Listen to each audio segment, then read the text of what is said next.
Selamat siang Bapak Ibu, saudara-saudara sekalian, Shalom.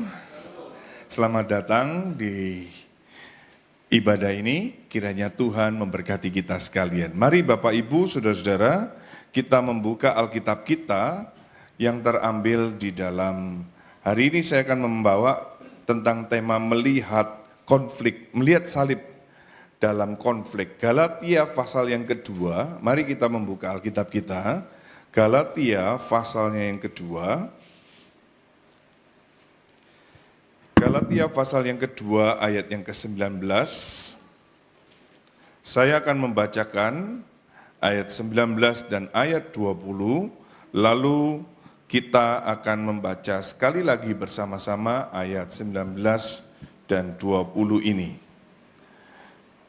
Tema yang diberikan kepada saya adalah mengenai konflik within, ya, konflik di dalam diri kita, konflik dengan sesama kita. Setiap kita pasti pernah mengalami dan menghadapi konflik, dan bagaimana kita sebagai umat Tuhan melihat konflik itu dari perspektif salib. Galatia pasal 2 ayat 19 saya baca dan 20, lalu saudara dan saya membaca sekali lagi bersama-sama. Pasal 2 ayat 19, sebab aku telah mati oleh hukum Taurat untuk hukum Taurat, supaya aku hidup untuk Allah.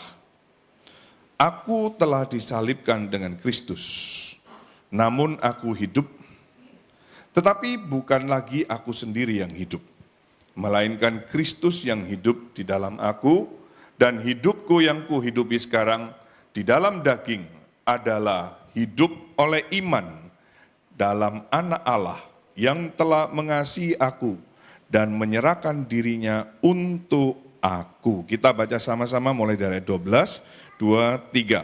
Sebab aku telah mati untuk hukum Taurat, supaya aku hidup untuk Allah.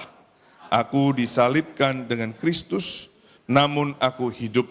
Tetapi bukan lagi aku sendiri yang hidup, melainkan Kristus yang hidup di dalam aku, dan hidupku yang kuhidupi sekarang di dalam daging adalah hidup oleh iman dalam Anak Allah yang telah mengasihi aku dan menyerahkan dirinya untuk aku.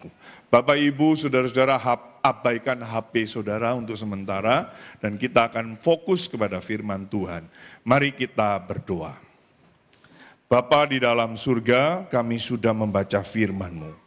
Mari Tuhan, bacalah hati kami, bacalah pikiran kami. Kenalilah jalan-jalan kami, pimpinlah supaya setiap langkah, setiap ucapan, setiap kalimat yang boleh kami tangkap, yang kami boleh katakan, yang kami boleh lakukan, benar-benar memuliakan nama Tuhan. Terima kasih Bapa di dalam surga. Berkati hamba-Mu, berkati setiap kami. Di dalam Kristus Yesus Tuhan, kami memohon, kami berdoa. Amin. Setiap kita pasti pernah mengalami konflik. Siapa yang tidak pernah mengalami konflik? Tidak mungkin. Selama kita hidup, selama kita berinteraksi, kita pasti mengalami ketegangan, gesekan, bahkan mungkin benturan. Dan ini tidak hanya terjadi di luar, tetapi juga di dalam satu keluarga. Ini juga terjadi antara suami dan istri, antara anak dan anak, antara anak dan orang tua. Pasti pernah mengalami konflik. Tidak sedikit gereja pun mengalami konflik. Tidak jarang perusahaan yang awalnya dijalankan bersama-sama dengan, sehingga dia mutlak, supreme, yang teratas. Lalu yang kedua, saudara-saudara, ada kebenaran relatif, kebenaran yang personal, kebenaran menurut saudara. Nah, ini yang saudara-saudara akhirnya seringkali terjadi benturan itu. Nah, kebenaran relatif ini saudara-saudara, itu kebenaran misalnya statistik,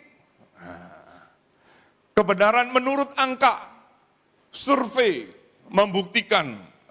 Lalu kebenaran apa? Sejarah. BTW, FYI dan FYP, saudara-saudara, saya mau tanya, Indonesia merdeka kapan? Kok tahu saudara? Kok tahu?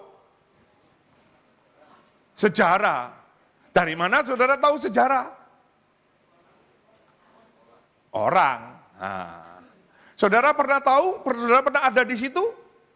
Nggak ada. Tapi saudara tahu itu benar? Oh iya, saudara, karena dikasih tahu lewat sejarah, lalu itu tiap tahun dirayakan, diulangi, dikatakan bahwa itu waktu itu kita merdeka. Sehingga itu menjadi kebenaran sejarah. Saudara punya kebenaran sejarah. Setiap kita punya yang namanya akte kelahiran. Telah lahir hari ini. Oh, di kota Daud. Sundoro Tanuwijaya. Gitu ya. Ada di dalam sertifikat itu. Nah, itu namanya kebenaran sejarah. Tetapi kebenaran sejarah pun bisa dilecehkan, bisa diselewengkan, relatif. Ada akhirnya sekarang dimunculkan sisi-sisi yang lain. Sehingga akhirnya banyak orang meragukan, betulkah G30 SPKI itu betul-betul ada? Ada konspirasi. Nah, saudara-saudara, akhirnya banyak kebenaran sejarah itu yang diselewengkan, dipermainkan. Ada kebenaran sosial budaya. Hah? Saudara, kalau ketemu orang, tadi ketemu orang, gimana, apa kabar? Apa kabar? Kenalkan nama saya. Loh, lihat tuh saudara-saudara. Saudara lihat saja nggak enak kan? Kenapa nggak enak? Kenapa nggak enak? Kenapa tangan kiri saya? Salahnya apa? Karena budaya kita. Coba kalau tampang saya bule misalnya. Tampang saya bule, mau tangan kiri, mau tangan kanan? Saudara enggak masalah kan? Enggak apa-apa ya. Tetapi karena saya bukan orang bule, sudah tangan kiri. Kita dari kecil sudah diajar. Begitu dari kecil, kasih ke om, kasih tante. Anak saudara, tangan yang baik, tangan baik. Saudara kan sampai sekarang ditanya, kenapa enggak boleh tangan kiri? Terus jawabannya aneh, saudara ya. Karena tangan kiri untuk untuk apa? Bersih-bersih apa? Tangan kiri untuk cebok. Memangnya kamu cebok juga setelah itu nggak cuci tangan terus dibiarin aja begitu kan? Enggak toh. Saudara-saudara, tetapi sampai hari ini kita tidak, karena apa? Ada kebenaran di dalam sosial budaya, di dalam budaya-budaya tertentu. Ya, saya ajar anak saya karena anak saya, saudara, dia nggak tahu. Ya, ketemu orang cuma ngomong kamsya ya, kamsya ya, kamsya ya. Loh, tunggu dulu saudara. Saya bilang ke anak saya, tidak boleh sembarangan kamsya itu. Kamsya itu kalau kamu kepada yang satu umuran atau di bawah lebih muda, kamsya. Tapi kalau lebih tua nggak boleh, syekh. Oh gitu ya. Iya, saya dulu juga gitu, nggak tahu. Karena akhirnya dikasih tahu kalau lebih tua harus bahasanya nggak boleh asal gitu loh ya. Nah, saudara-saudara, ini ada kebenaran-kebenaran yang saudara dan saya itu relatif. Ada boleh, ada enggak. Nangkep ya? Nah, saudara-saudara, sekarang kita di anak-anak muda sekarang, ya di Indonesia umumnya sekarang pakai bahasa, kadang-kadang dipakai sensor, gitu ya saudara. Padahal itu ada bahasa yang apa? Yang enggak patut kan, yang enggak sopan kan. Tetapi ketika itu disampaikan kepada teman semainan, bukan AI, tapi AI gitu karena di it gitu kan. Saudara enggak tersinggung, tetapi kalau saudara di jalan diam-diam, terus dibilang AI, itu gimana saudara-saudara? Respon saudara bagaimana? Beda kan? Jadi terjadi ketidakbenaran. Ada etika moral, ada pengetahuan. Saudara-saudara, pengetahuan itu kebenaran enggak? Halo? Iya. Iya. Nah, tapi relatif. Pengetahuan itu apa? Pengetahuan itu kebenaran yang diketahui pada saat itu. Tapi nanti diketemukan kebenaran yang lain, berubah dia. Minum kopi itu boleh baik atau nggak baik untuk kesehatan kita? Hah? Nah, itu sudah ada dua kebenaran ini. Ada yang bilang nggak baik, ada yang bilang baik. Dulu minum kopi katanya nggak baik. Tapi sekarang iklannya, minum kopi tanpa gula. Hauce gitu ya. Oh, saudara-saudara, itu kebenaran pengetahuan. Maka pengetahuan, saudara jangan elu-elukan menjadi dewa. Pengetahuan jangan saudara agungkan, jangan puji-puji, karena pengetahuan itu kebenaran yang relatif. Maka saudara dan saya tidak bisa pegang ilmu pengetahuan. Karena apa? Ketika ada pengetahuan yang baru, ada kebenaran yang baru ditemukan, pengetahuan itu berubah. Di mana sekarang planet, BTW, planet yang terjauh apa, saudara? Nah, dulu jawabannya Pluto. Tapi sekarang enggak ada Pluto. BTW, Provinsi Indonesia ada berapa? 38. Kalau zaman angkatan-angkatan saya dulu Provinsi Indonesia berapa? 27. Yang benar mana? Oh, dua-duanya benar. Tidak bisa dua-duanya benar. Pasti salah, ada salah satu. Nangkep? Nah, kalau saudara bapak-bapak yang nomor 2, tadi ngomong 27, coba ngerjain soal anak-anak sekarang. Jawab, Provinsi Indonesia 27, benar nggak? Langsung dicoret. Sebaliknya kalau engkau ngerjakan soal-soal zaman kita dulu, zaman dahulu, itu salah. Karena apa? Kebenarannya sifatnya relatif. Maka inilah sering terjadi konflik. Nah, di dalam ini maka ada kebenaran umum, universal, ada kebenaran yang khusus, yang spesifik, yang khusus. Maka saudara dan saya harus mengerti tentang kebenaran ini. Nah, saudara-saudara, saya pernah seminarkan tentang kebenaran itu. Benar-benar benar, benar-benar tidak benar, tidak benar-benar tidak benar, tidak benar-benar tidak benar. Yang mana yang benar? Bingung saudara, mulai garuk-garuk nak gatel. Wis mbuh. Jawabannya gitu. Apa itu? Mbuh, bukan error, mbuh. Saudara-saudara, secara teologis, siapa yang memerintah di dalam hatimu? Itu menjadikan penentu kebenaran. Siapa yang menentukan kebenaran itu akhirnya di dalam dirimu? Ini menurut saya loh Pak ya, menurut saya loh pastor ya, menurut saya loh, itu menurut, maka engkau menjadi ukuranmu. Apakah engkau benar?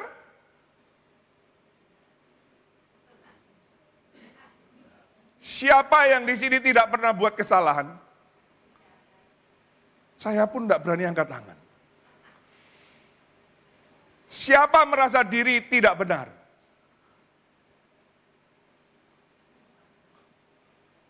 Nah, ini orang yang tidak benar, dipimpin juga oleh orang yang, udah, ini tidak benar juga.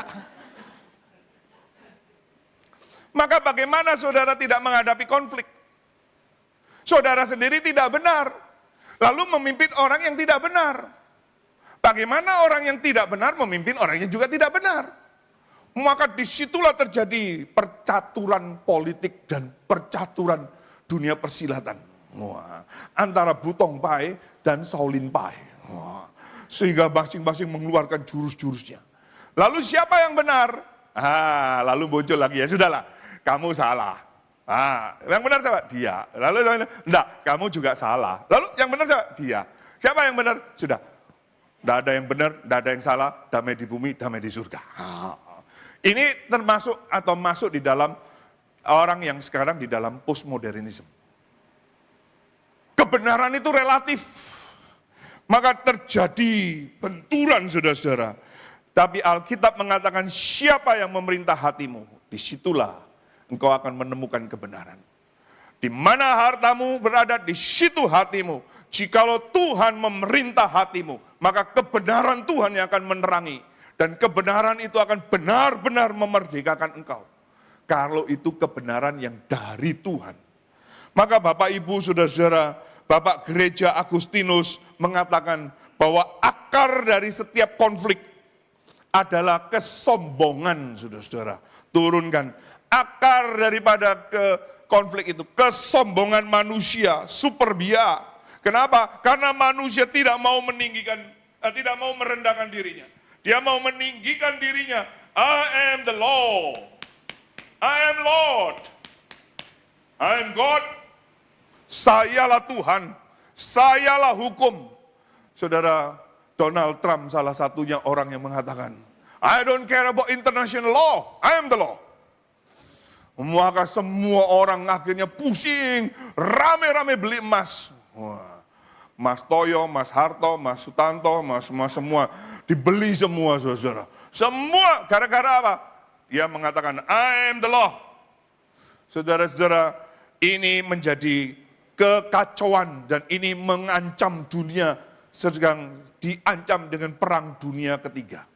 Perang dunia yang besar. Karena apa? Ada orang yang mengatakan, I am the law. Sombong sekali, saudara. Nah, saudara-saudara, kalau saudara terjadi di rumah tangga saudara, terjadi di lingkungan kerja saudara, di masyarakat kita, ketika ada orang yang mengatakan, I am the law, pasti konflik. Karena merasa dirinya apa? Benar. Lalu turunkan Bapak Reformasi Martin Luther, mengatakan, harus dibedakan, manusia ada dua akarnya, yaitu antara teologi kemuliaan dan teologi salib. Karena apa? Teologi manusia menjunjung kemenangan, menjunjung achievement, prestasi, pencapaian, kompetisi. Wah, itulah benar. Maka engkau harus sukses seperti dia, engkau harus berhasil seperti dia. Itu loh, karena dia itu yang benar. Sehingga mindset kita, saudara-saudara, ditanamkan yang benar, sukses itu berlimpah-limpah dengan kekayaan. Saudara-saudara, lihatlah artis-artis, lihatlah pemain-pemain olahragawan. Mereka mempunyai kelimpahan uang, mereka punya kesuksesan, mereka bisa dapatkan apa saja. Tetapi hidupnya penuh dengan perzinahan, hidupnya penuh dengan hawa nafsu, hidupnya penuh dengan kekejian di hadapan Tuhan. Lihatlah hamba-hamba Tuhan, lihatlah guru-guru, lihatlah orang-orang misionaris-misionaris. Mereka begitu miskin, begitu kekurangan, tetapi mereka tidak dianggap sukses. Mereka tidak dianggap benar. Bapak, Ibu, saudara-saudara, karena kita sudah tercemar, maka Martin Luther mengatakan harus ada teologi salib. Teologi kemuliaan yang meninggikan kemenangan, kekuasaan, keberhasilan daripada manusia. Tetapi teologi salib itu beda. Teologi salib adalah tentang penderitaan. Teologi salib tentang kehinaan. Hari ini juga gereja tidak sedikit, tidak lagi memberitakan teologi salib. Hari ini gereja banyak yang bicara sukses, berhasil, kaya raya dan lain sebagainya. Tidak salah, karena itu juga janji Tuhan. Tetapi penekanan yang berlebihan tidak berimbang dengan teologi salib. Saudara-saudara, ini sangat disayangkan. Perlu ada, kadang-kadang saudara dan saya perlu merendahkan hati. Walaupun saudara dihina, walaupun saudara difitnah, walaupun saudara dikata-katain, saudara perlu belajar rendah hati. Saudara-saudara, kadang-kadang kita bukan belajar rendah hati. Memang kita rendah. Kita orang yang hina, kita orang yang remeh. Kenapa kita tidak suka kalau diremehkan? Karena memang selain kita hina, rendah, kita manusia yang sombong. Maka John Piper, saudara-saudara, turunkan. Teolog reform kontemporer mengatakan, konflik sering terjadi karena kita menuntut orang lain memenuhi kebutuhan kita. Menuntut istri kita, memenuhi kebutuhan kita. Menuntut suami kita, memenuhi kebutuhan kita. Menuntut anak-anak kita, memenuhi kebutuhan kita. Menuntut orang tua kita, memenuhi kebutuhan kita. Disitulah saudara tidak puas. Disitulah terjadi konflik. Disitulah terjadi ketegangan. Bapak, Ibu, saudara-saudara, mari kita mengambil satu pikiran yang mengakibatkan konflik, yaitu kesombongan manusia. Manusia menuntut manusia yang lainnya. Dia tidak menuntut diri, tetapi menuntut orang lain. Jikalau orang lain berbuat kesalahan, dia langsung hakimi, dia langsung maki, dia langsung caci. Tetapi ketika dia berdosa, dia begitu toleran. Saudara, kenapa kita begitu toleran dengan dosa diri kita sendiri?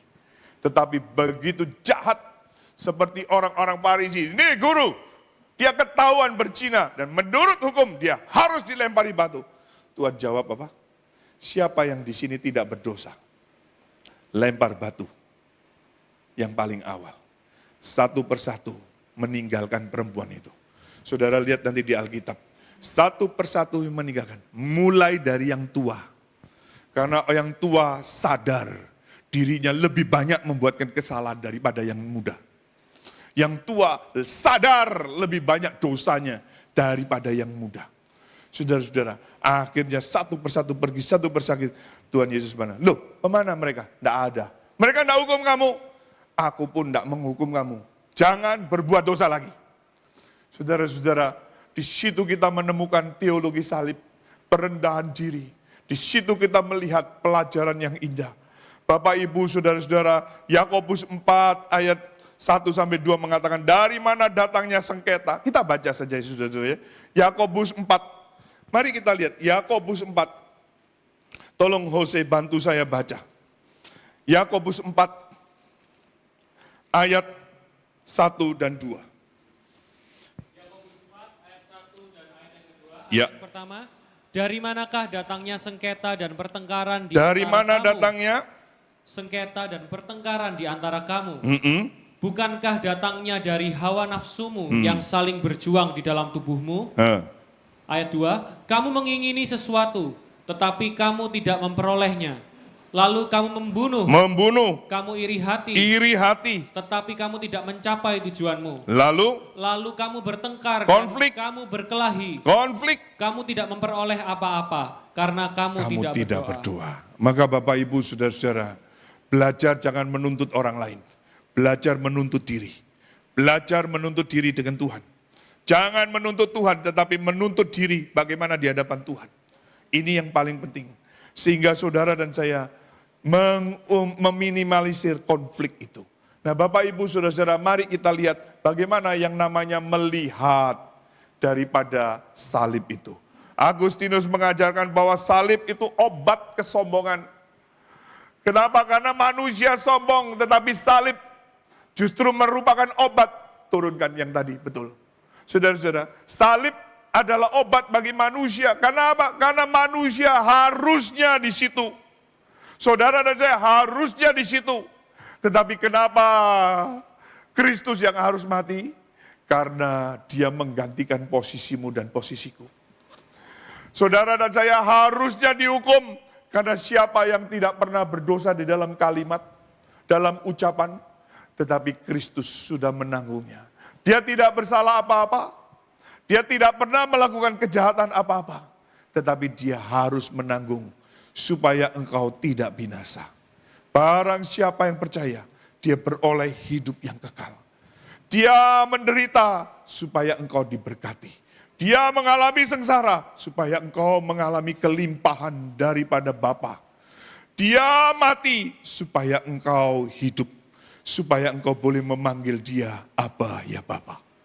Saudara-saudara, salib merupakan jawaban bagi Agustinus. Jika Kristus Yesus pencipta Tuhan semesta alam, rela meninggalkan surga mulia, naik di atas kayu salib, bukankah kita harus mengikuti teladannya? Kadang-kadang kita terhina, kita kadang merasa diolok, difitnah sesuatu yang kita tidak lakukan. Lalu kita mulai marah, lalu kita mulai muncul pertengkaran, perkelahian. Saudara-saudara, lihatlah salib. Yesus tidak lakukan kesalahan. Yesus waktu mau disalib, istri daripada gubernur itu kirim WA kepada Pak Gubernur. Jangan ikut masalah orang benar itu. Dia orang benar, tadi malam aku dapat mimpi susah sekali, setengah mati aku. Dia orang benar. Istri daripada gubernur itu mengatakan Yesus tidak bersalah.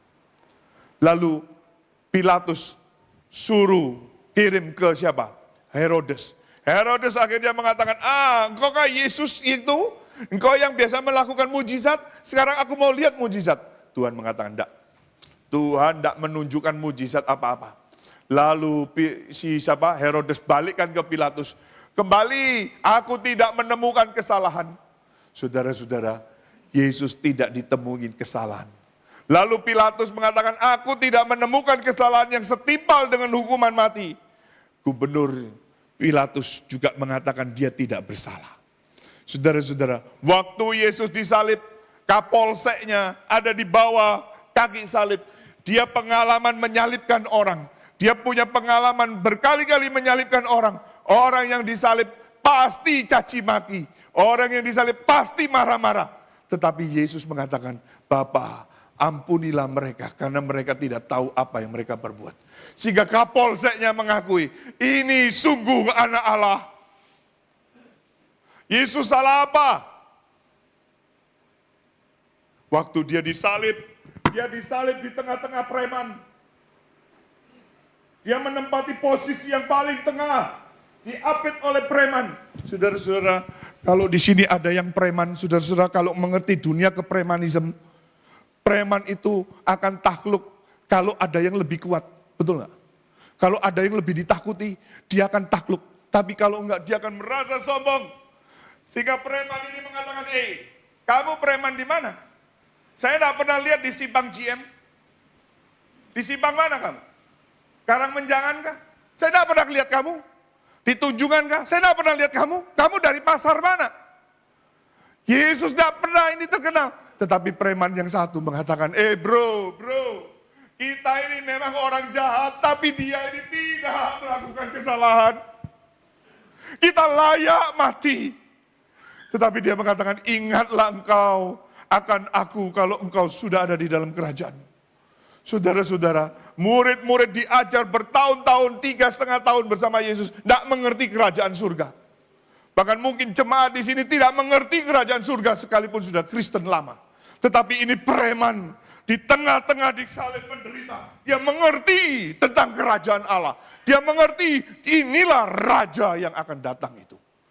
Maka Yesus langsung mengatakan, hari ini juga engkau bersama dengan aku di Firdaus.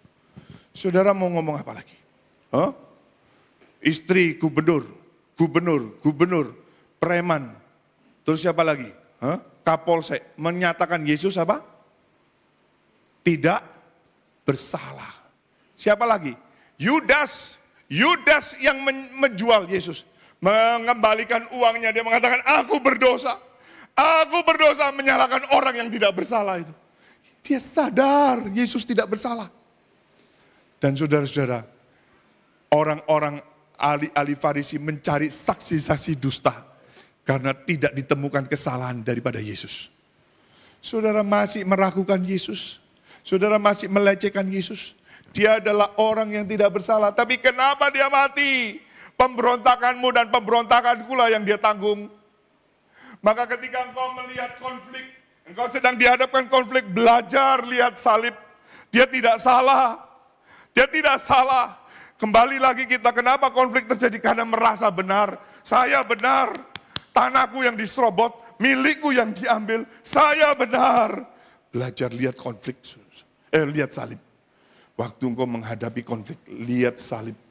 Sehingga engkau akan mulai belajar, mengerti, memahami rencana dan kehendak Tuhan.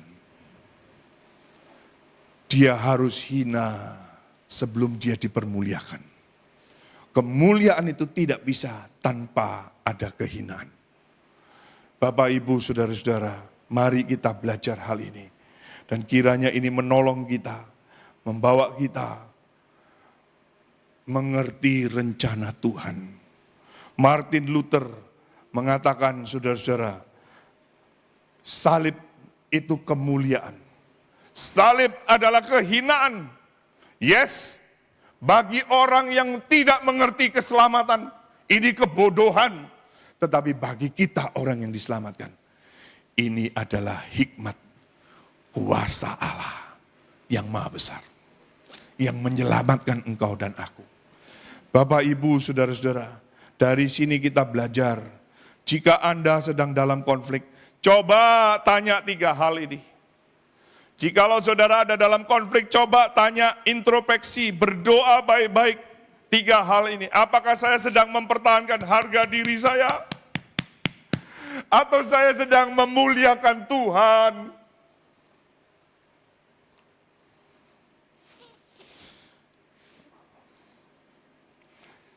Saya, saudara-saudara, sedih jikalau ada orang Kristen berebut warisan.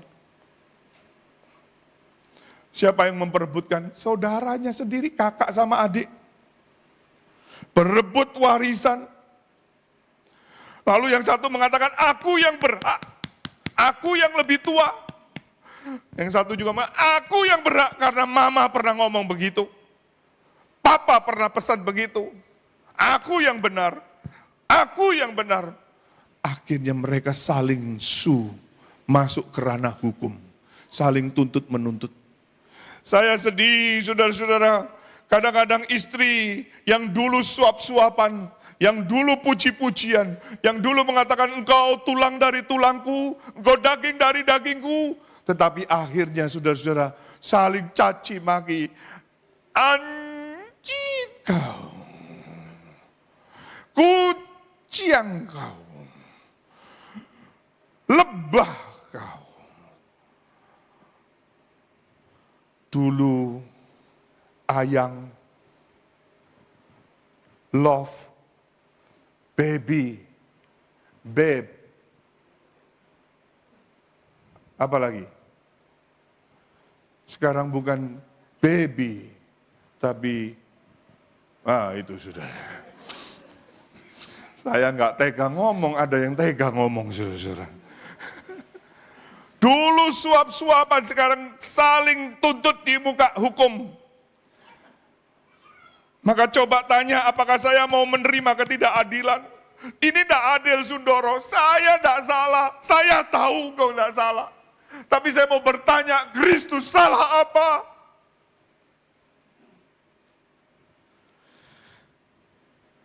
Atau apakah saya merasa puas? Jangan cuma di kata-kata. Jangan cuma di kata-kata, selamanya Yesus, selamanya Yesus. Tidak ada yang lain. Giliran dihina dikit, marahnya luar biasa, saudara-saudara. Langsung sini berasap. Mukanya mulai merah. Lalu mulai, tunjukkan tatonya. Yang putih itu, di mana-mana. Mulai pukul dada. Kamu nggak tahu siapa saya. Saya sudah lama diam. Saya sudah lama kau biarkan. Kau injak-injak aku. Saudara-saudara, apakah kita merasa cukup puas dengan Kristus? Sehingga kata-kata yang tajam, kata-kata yang menghujam, kata-kata yang memanah di dalam hati kita, tidak menghancurkan sukacita, damai sejahtera yang aku terima di dalam Kristus itu. Jadi melihat salib dalam konflik, itu meneladani hati Kristus yang radikal. Kalau kadang-kadang saudara dengarkan kalimat yang waras apa? Ngalah, betul nggak? Lalu sekarang mulai muncul lagi. Kalau yang waras ngalah terus, yang nggak waras lebih banyak lagi. Karena yang waras apa? Ngalah. Sebaliknya saudara-saudara, sudah banyak orang yang nggak waras, ngiri kepada saudara yang waras. Dia ngiri terus, maka saudara juga tetap kanan saja terus. Nggak usah iri. Ada orang yang terus berbuat jahat tetapi sampai hari ini tidak dihukum Tuhan. Saudara mulai iri juga. Kenapa Tuhan tidak hukum dia? Kenapa Tuhan dia merampas hak orang lain? Kenapa Tuhan dia melakukan tidak adil kepada aku? Kenapa Tuhan tidak turunkan api itu langsung kepada dia? Bapak Ibu, saudara-saudara, saya pernah ini saya ini ya, saudara jangan tersinggung ya, ini saya, saudara, naik sepeda motor, pokoknya naik sepeda motor, ada motor yang knalpot prong itu. Saya paling benci dengan knalpot prong. Minta maaf kalau ada jemaat di sini naik knalpot prong ya, maaf ya. Saya sulit mengampuni dengan orang yang knalpot prong. Lalu dia di belakang, brom, brom, brom. saya sudah sengaja pura-pura bodoh, pinbo gitu, saudara-saudara, bodoh-bodoh saya diemin. Istri saya paling takut kalau sudah saya pura-pura bodoh gitu. Sudah, saya diam, kasih jalan. Tapi kali ini saya nggak kasih jalan dulu. Mong, dia marah. Mong. Wah, lalu dia salib saya. Wah, saya ingat saya ini pendeta. Waduh. Coba kalau dulu belum pendeta ya. Tapi saudara saya demikian. Ada. Lalu dia ngomong, diangkat lagi. Akhirnya bagus ngangkat, dia ada motor di depan.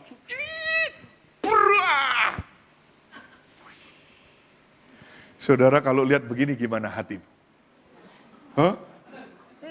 Saudara saya, ini saya loh ya, saudara jangan tersinggung loh ya. Ini saya. Saya saudara-saudara lewat orang itu kalau pakai slow motion gitu ya. Saya deket orang yang terkapar ini. Kasih slow motion. Ya.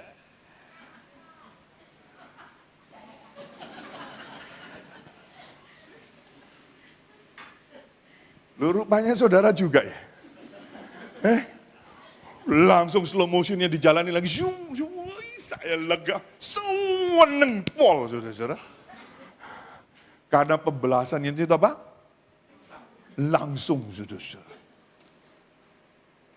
Sampai di rumah, hati saya digelisahkan Tuhan.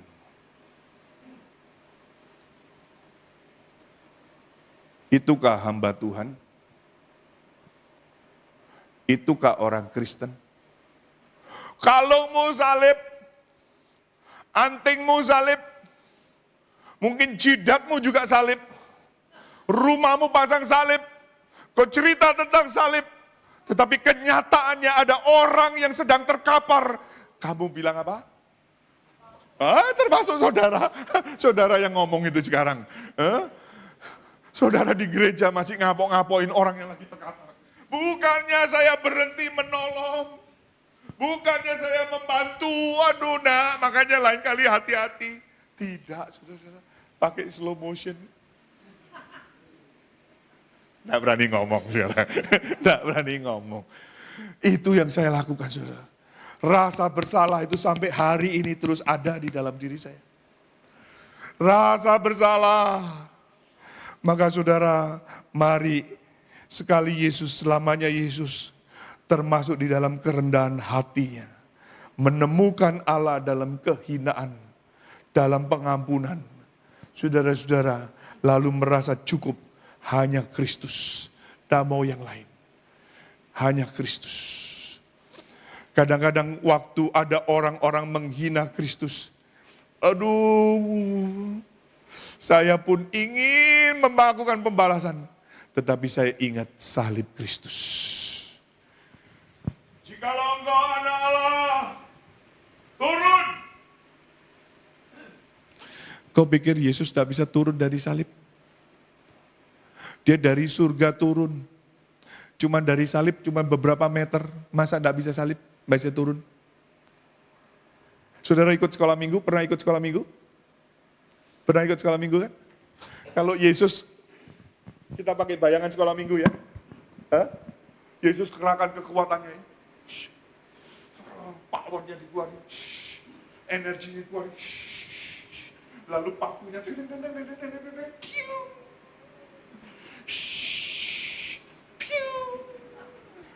Kakinya. Terus turun dari sana. Bisa nggak? Bisa nggak? Lalu saudara nyanyi. Teng, teng, teng, teng, teng, teng, teng. Bisa nggak?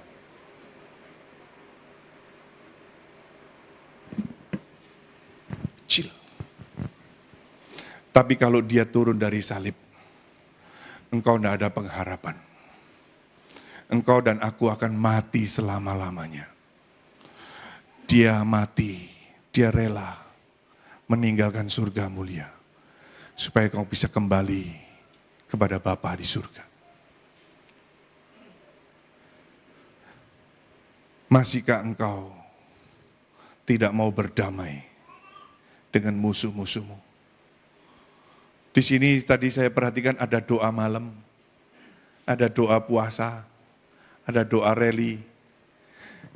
Saudara-saudara, saya mau tanya ya, jujur ya, ini di gereja ya, jujur ya. Saudara berdoa enggak? Hah? Untuk siapa itu? Oh kok jadi lupa? Siapa itu? Tokoh FPI itu? Habib Rizik. Saudara berdoa enggak untuk Habib Rizik?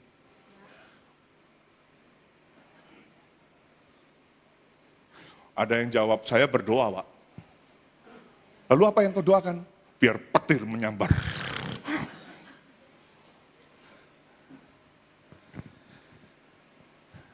Yesus mati di atas kayu salib selagi engkau dan aku masih berdosa. Dia mati bagimu.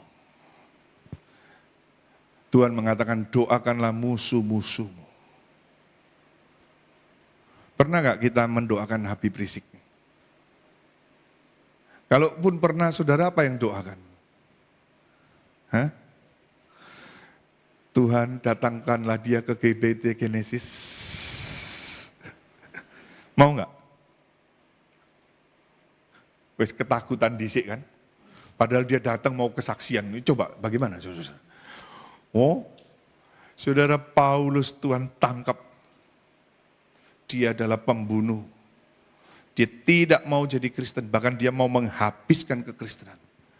Tetapi karena salib, dia melihat salib itu mulia, kekuatannya Allah. Sehingga dia akhirnya memberitakan salib kemana-mana. Maka bagaimana engkau melihat konflik? Bagaimana engkau menyikapi konflik? Hawa nafsumu kah? Kemarahanmu kah? Atau engkau melihat ada salib yang engkau bisa beritakan? Mari kita berdoa. Mari kita berdoa.